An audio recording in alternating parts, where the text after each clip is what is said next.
Assalamualaikum warahmatullahi wabarakatuh. Bertemu lagi dengan saya Ninas. Kali ini saya akan membicarakan tentang tips keuangan. Gimana sih caranya berhemat di part kebutuhan tersier sih ini kayaknya, tentang perawatan tubuh.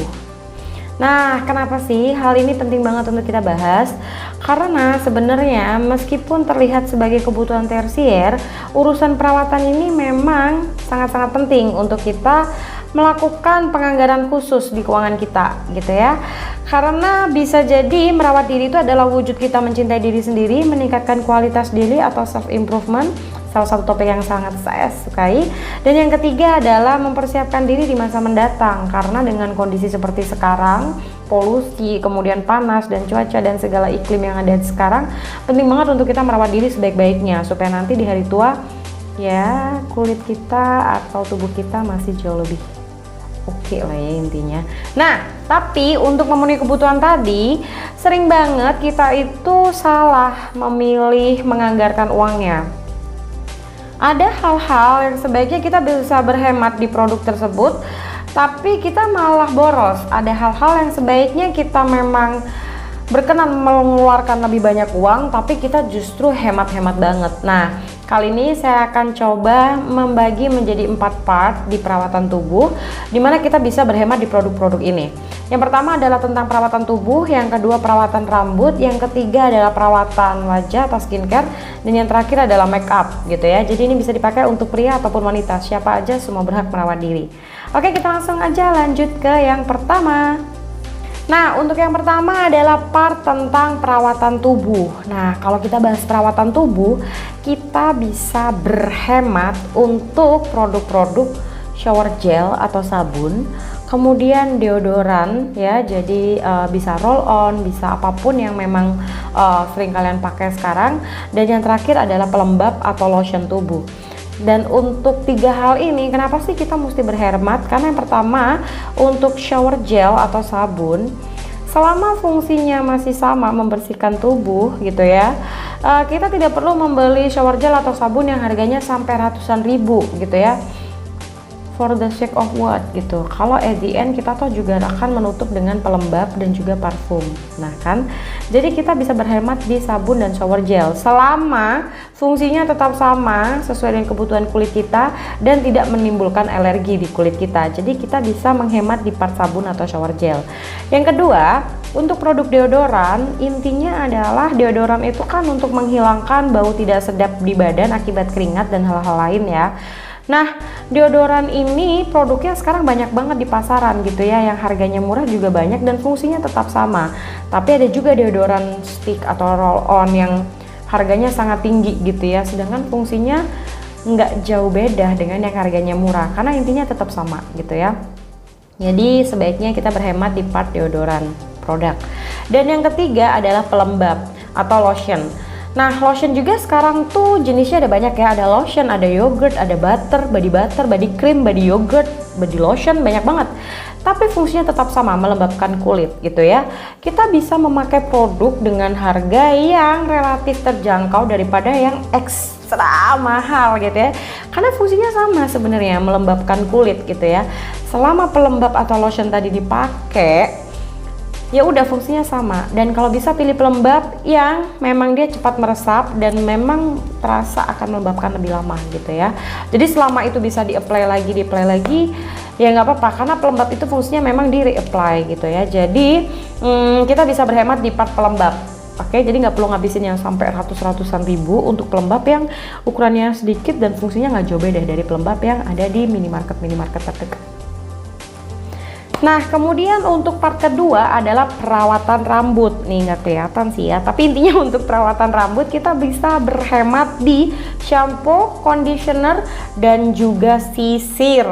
Nah, untuk urusan shampoo dan conditioner ini kita bisa memakai shampoo dengan harga terjangkau, tapi fungsinya tetap sama dengan shampoo dan conditioner yang harganya mengerikan gitu ya. Selama fungsinya itu sesuai dengan kebutuhan rambut kita, kalau memang berketombe, ya kita cari produk yang memang mengatasi kulit kepala yang berketombe. Kalau rontok kita pakai produk untuk kulit ya, untuk rambut rontok. dan begitu seterusnya. Jadi ketika kita sudah tahu kebutuhan untuk rambut kita apa, kita pilih produk yang sesuai dengan kebutuhan kita. Nah, di minimarket atau di sekitar kita juga banyak banget produk shampoo dan juga conditioner yang harganya terjangkau gitu ya, tapi fungsinya masih sangat bagus gitu ya. Kalaupun pada akhirnya kita harus memilih yang harganya mahal, pastikan itu juga tersedia dalam ukuran yang lebih besar. Jadi kalau mahal tapi kecil, think twice sebelum membeli. Tapi kalau misalkan memang harganya agak mahal tapi memang dapatnya banyak, ya itu akan sebanding juga dengan ketika kita pakai, karena pakainya mungkin lebih lama gitu ya ketimbang kita beli yang kecil-kecil gitu ya. But intinya adalah untuk shampoo dan conditioner kita bisa pilih berhemat di part ini gitu ya. Kemudian yang ketiga adalah sisir. Saya nggak bilang di sisir ini kita harus bener-bener ngerem atau berhemat banget, no. Karena ya ini berdasarkan pengalaman pribadi juga tentunya, sisir dengan harga yang murah dan harga yang mahal itu terasa bedanya. Tapi ketika saya bilang kita bisa berhemat di sisir, bukan berarti kalian membeli sisir yang paling murah, no. Tetap sesuaikan sisir dengan kondisi atau bentuk atau jenis rambut kita gitu ya. Ada beberapa rambut yang sangat tricky dan nggak bisa dikasih brush gitu ya, sisir yang lebih kecil-kecil. Nah, kita bisa pakai sisir yang agak renggang-renggang gitu ya. Tapi please perhatikan juga kualitas bahan dari sisirnya. Untuk part sisir kita nggak perlu beli produk yang sangat mahal karena emang ada produk yang mahal banget. Nah, kita cuma perlu produk yang harganya agak-agak di tengah, jadi kita bisa berhemat. Saya memiliki satu jenis hairbrush yang itu bagus banget dipakai di rambut dan itu bisa bikin rambut tertata rapi.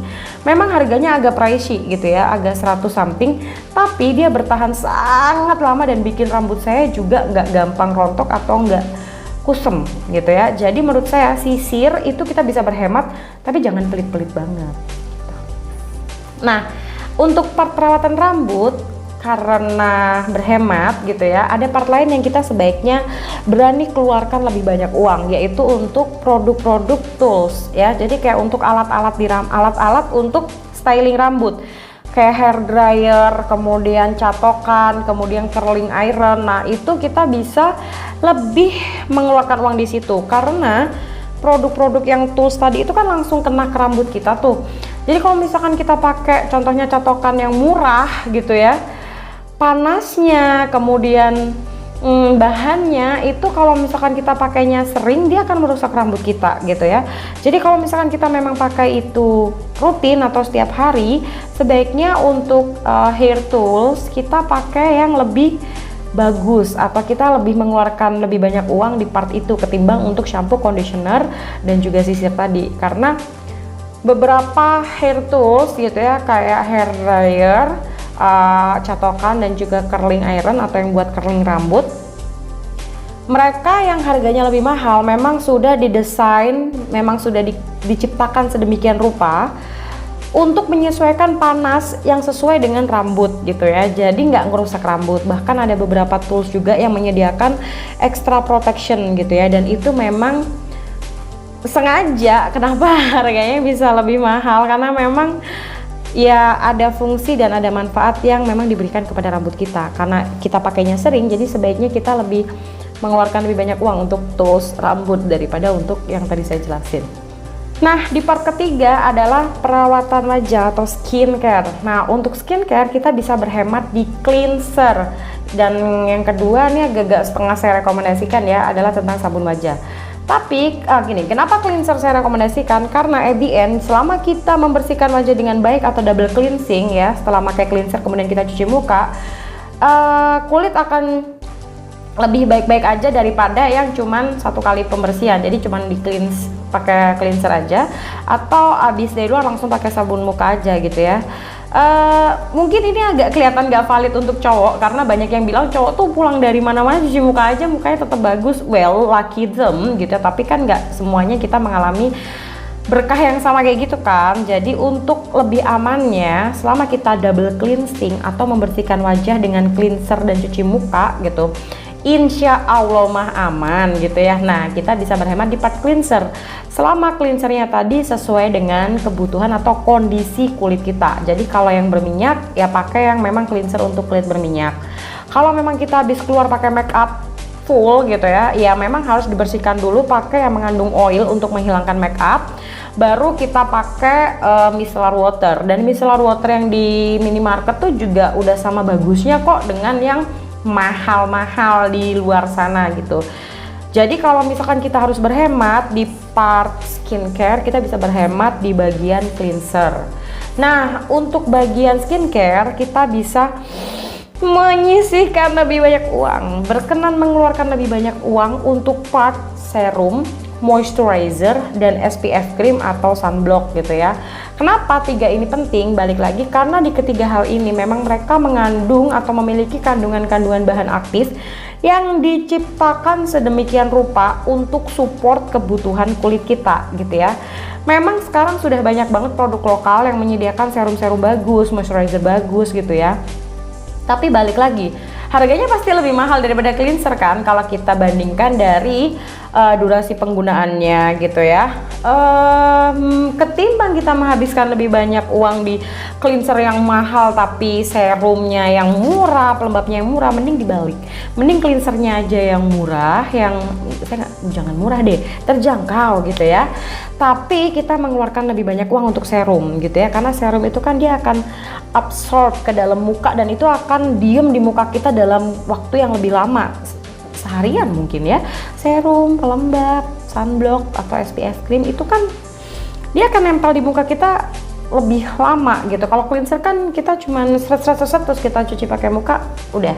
Tapi kalau 3 hal tadi gitu ya yang saya sebutin tadi, serum, moisturizer, dan SPF cream atau sunblock, mereka akan diam di kulit kita dalam waktu lebih lama. Jadi sebaiknya pilih yang memang kandungannya baik gitu ya, memang terbukti memang bagus gitu.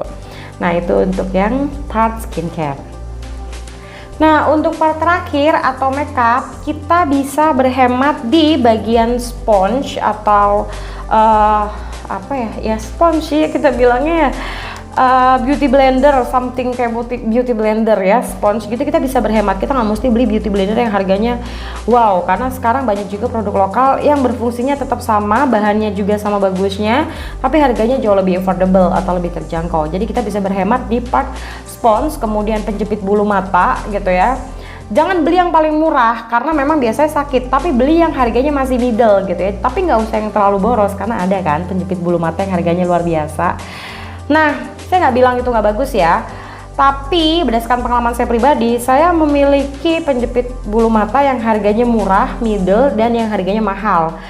Range harga dari yang affordable ke mahal tadi itu nggak worth the difference gitu, gimana ya? Kayak kualitasnya tuh nggak jauh beda, nggak sejauh harganya gitu, jadi nggak sejauh perbedaan harganya. Jadi menurut saya beli yang middle aja, yang terjangkau aja, selama ketika dipakai dia nggak bikin bulu matanya rontok atau dia tetap bisa berfungsi dengan baik, go for it ya. Jadi pilih penjepit bulu mata yang harganya lebih affordable. Jadi setelah sponge, penjepit bulu mata, lip gloss, kita juga bisa berhemat di lip gloss. Why? Karena lip gloss itu kan mostly akan kita pakai setelah lip cream atau lipstick ya. Jadi kayak dia untuk top coat di bibir. Nah, kita bisa pilih lip gloss yang harganya lebih murah karena ada juga lip gloss, produk lip gloss yang harganya luar biasa mahal. Tapi sebenarnya dengan harga-harga yang lebih affordable kita juga masih bisa mendapatkan fungsi yang sama gitu ya. Kemudian kita bisa berhemat juga di part maskara. Kenapa? Karena sekarang maskara di produk lokal juga banyak banget yang udah bagus dan harganya juga udah murah gitu ya. Jadi kita bisa berhemat di maskara. Dan berikutnya juga highlighter. Kalau misalkan kalian sering pakai highlighter gitu ya, kita bisa berhemat di highlighter karena mungkin fungsinya juga memang agak-agak di atas ya. Jadi kita bisa agak berhemat kayak sistemnya lip gloss tadi. Dan yang terakhir adalah blush on. Kita bisa berhemat di blush on. Tapi balik lagi, berdasarkan apa? Berdasarkan dari seberapa sering kalian pakai blush on. Kalau misalkan emang di daily basis kalian pakai blush on, it's okay, kalian bisa pakai dengan harga yang agak mahal. Tapi kalau dipakainya cuma sesekali doang, ya nggak usah beli yang mahal-mahal juga, karena nanti pada akhirnya nggak akan sebanding dengan harganya. Durasi pemakaian gitu ya, kayak frekuensi pemakaiannya itu nggak sebanding dengan harganya. Tapi kalau kalian pakai setiap hari dan kalian bener-bener pakai sampai habis, oke, kalian bisa pakai blush on yang harganya agak mahal gitu ya. Tapi kalau highlighter, saya rasa jarang ya kita pakai highlighter, apalagi di cuaca kayak sekarang di Indonesia yang panas-panas luar biasa ini gitu ya. But once again ya, saya kan agak-agak mengeneralisir ya. Jadi kalau misalkan memang kalian on daily basis suka pakai highlighter, sama kayak blush on tadi, it's okay untuk pakai yang harganya lebih mahal, karena pada akhirnya itu akan sebanding dengan frekuensi kalian pakai dan harganya, karena kalian akan pakai terus sampai habis gitu ya. Tapi kalau jarang dipakai, kalian bisa berhemat di part highlighter. Nah, untuk make up selain yang saya sebutkan tadi, kita bisa spend lebih banyak uang, mengeluarkan lebih banyak uang untuk produk-produk make up gitu ya. Contohnya seperti lipstick atau lip cream, kalian jangan pilih yang paling murah karena murah banget terus kalian pakai itu gitu ya. Karena believe or not gitu ya, produk lipstick atau lip cream yang paling murah itu seringkali menciderai bibir, membuat bibir tuh kering dan mudah hitam gitu. Jadi pilih lip product, lipstick atau lip cream yang harganya agak-agak menuju middle gitu, nggak kudu yang mahal banget, tapi ya seginilah. Apalagi kalau misalkan kita pakainya setiap hari, pada akhirnya ketika lip product itu habis, itu akan worth every money gitu ya. Karena kalaupun harganya agak-agak gini kan kita pakai terus setiap hari, dan itu sesuai dengan kebutuhan bibir kita kan, kayak moisturizing, bisa melembabkan bibir, nggak bikin pecah-pecah, bagus juga, tahan lama, nggak cracking gitu. Nah, pilih lipstick atau lip cream yang seperti itu. Jadi jangan pilih lip cream atau lipstick yang paling murah gitu, hanya karena paling murah terus kalian beli itu gitu ya. But once again, kalau kalian memang lebih suka begitu ya nggak apa-apa sih gitu ya. Cuman kalau menurut saya lipstick atau lip cream kita bisa spend lebih banyak uang di situ. Nah, selain produk-produk yang saya sebutkan di part makeup tadi, kita bisa spend lebih banyak uang di part itu.